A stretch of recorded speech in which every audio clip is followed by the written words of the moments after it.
காட்டுக்கே ராஜாவான ஒரு சிங்கம் ஒரு சிறிய முயலிடம் தோற்றுப்போய் கிணற்றுக்குள் விழுந்தது எப்படி? அதைக் காட்டும் இந்த உலகப் புகழ் பெற்ற பஞ்சதந்திர கதையை தவறாமல் பாருங்கள். ஒரு பெரிய காட்டில் வனராஜா என்ற சிங்கம் வாழ்ந்து வந்தது. அது கண்ணில் படும் மிருகங்களையெல்லாம் வேட்டையாடி கொன்று குவித்தது.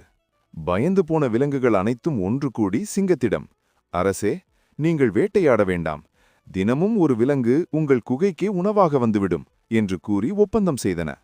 ஒரு நாள் ஒரு சிறிய புத்திசாலி முயலின் முறை வந்தது.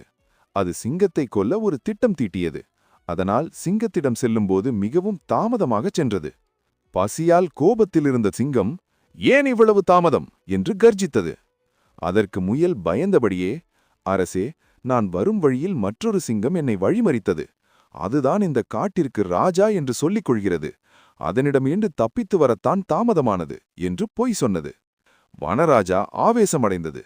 எங்கே அந்த சிங்கம்? உடனே என்னிடம் காட்டு என்று கத்தியது. முயல் வனராஜாவை ஒரு பெரிய கிணற்றின் அருகே அழைத்துச் சென்றது. அரசே, அந்த சிங்கம் இந்த கிணற்றுக்குள் ஒளிந்து கொண்டிருக்கிறது என்றது முயல். வனராஜா கிணற்றுக்குள் எட்டி பார்த்தது. தண்ணீரில் அதன் நிழல் தெரிந்தது. அதை மற்றுமொரு சிங்கம் என்று நினைத்துக்கொண்டு பலமாக கர்ஜித்தது. கிணற்றுக்குள் இருந்து எதிரொலி கேட்டது. அந்த சிங்கத்தை கொல்ல கிணற்றுக்குள் குதித்தது.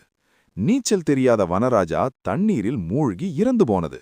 புத்திசாலி முயல் தப்பித்துச் சென்று மற்ற விலங்குகளிடம் செய்தியைச் சொல்ல காடு அமைதியானது.